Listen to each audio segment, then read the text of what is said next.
Yes.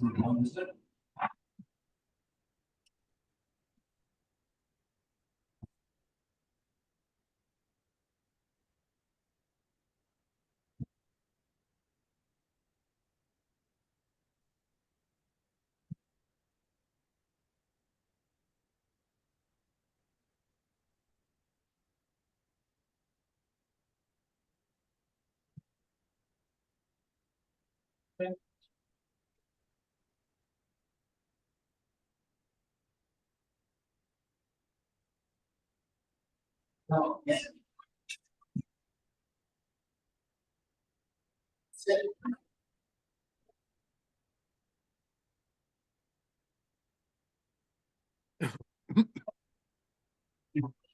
Yeah, absolutely.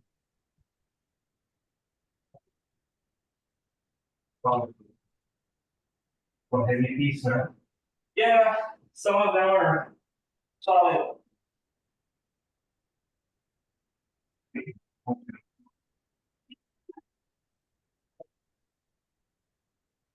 right, thanks, man. Thank you so much. You. Oh, I'm not too much of a. Oh, really? Every day. Thank you. Oh, I'm glad to hear that. Especially now, when it's hot, it just makes you more thirsty. Open door. Ah, I don't think we have enough of that here back home. Oh, we did. Yeah, it's fresh. Yeah. Right. It is really that chocolate coconut off. You want some banana? Yes.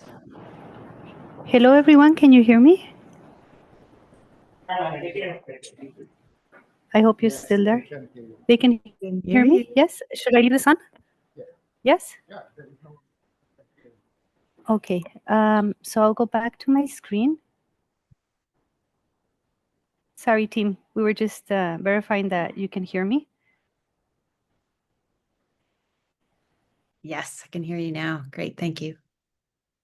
And as I was saying, we have the agenda that we will cover today, and the best part is number 4. So we'll be sharing the PDF of this presentation, and you can look at the references that were shared with us when we resolved this issue. Yes. Is it? Yes. Thank you very much. I can't see on my screen because I have it full screen.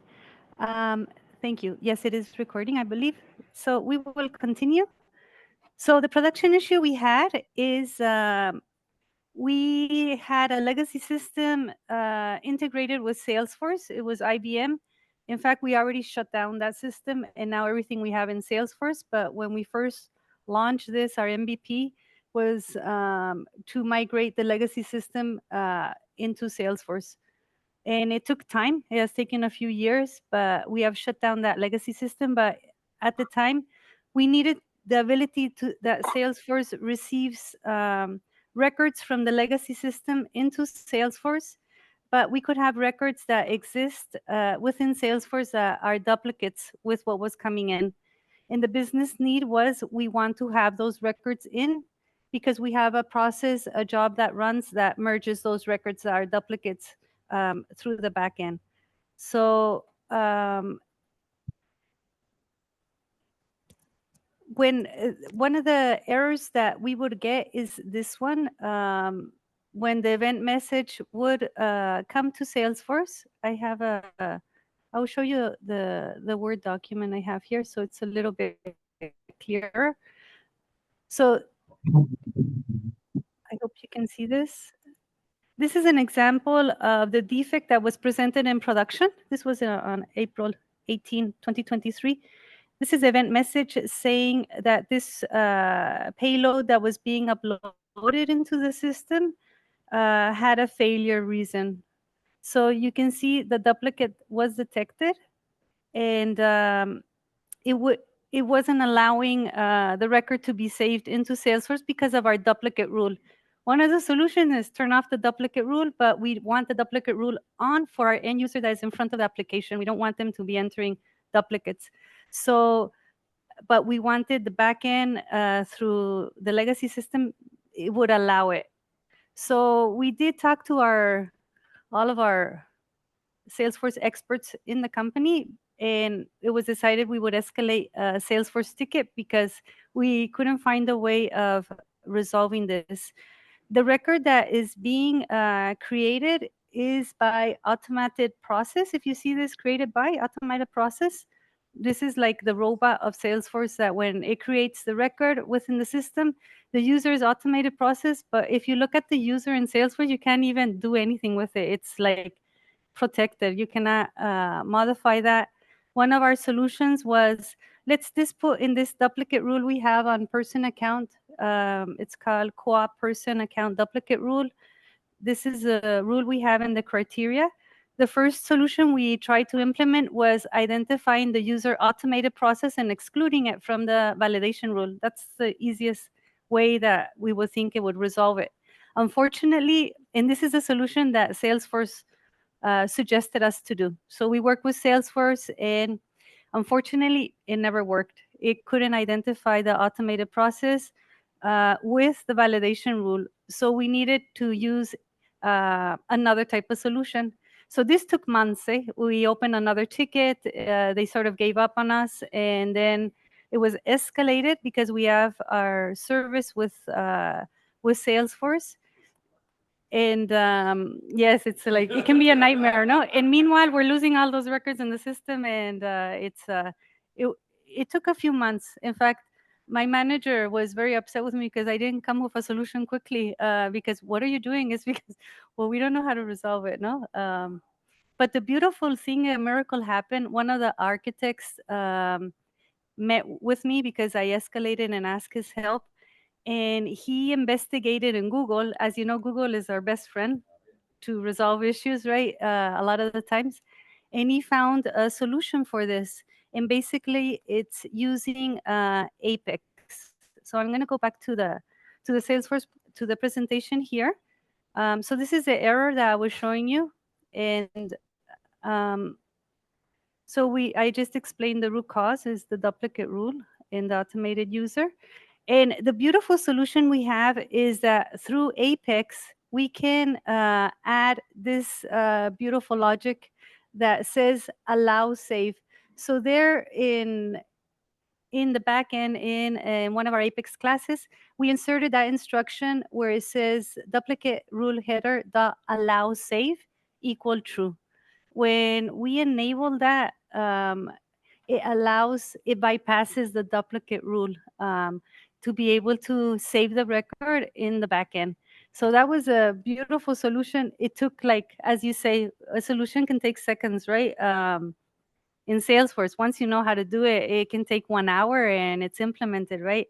But to get to that solution is the tricky part. So this is what I wanted to share with you today. The duplicate rule contains the allow action, which will allow to bypass the duplicate rule.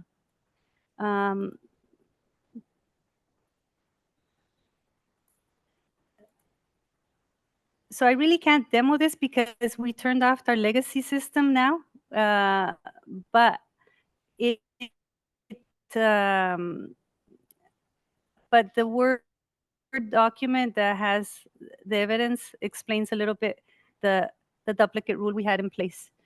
So I'm going to go here to the references. Here in this PDF, you will find the duplicate error class. This is one of the help documents that was shared with us that we read and implemented. So you can bypass a duplicate rule using Apex. And this is a clear example of how to do it. It gives you examples on this. It's really, really good documentation of this person. And he explains how to do this. That's one of the help. And the second one is this one here. And this is the one that explains in much more detail. It's by this person that he February 4, 2023. That's the last time we read this. But anyways, this is what is a duplicate rule. He explains, well, you all know what a duplicate rule is. And if you can see here, I know it's a little small, but in the duplicate rule, we have the action on create and action on edit, where you can block the user or you can allow the user to pass. So what we're doing with code is basically allowing to bypass this duplicate rule. And the way it's bypassed is with the code that I just shared with you in green in the presentation, right?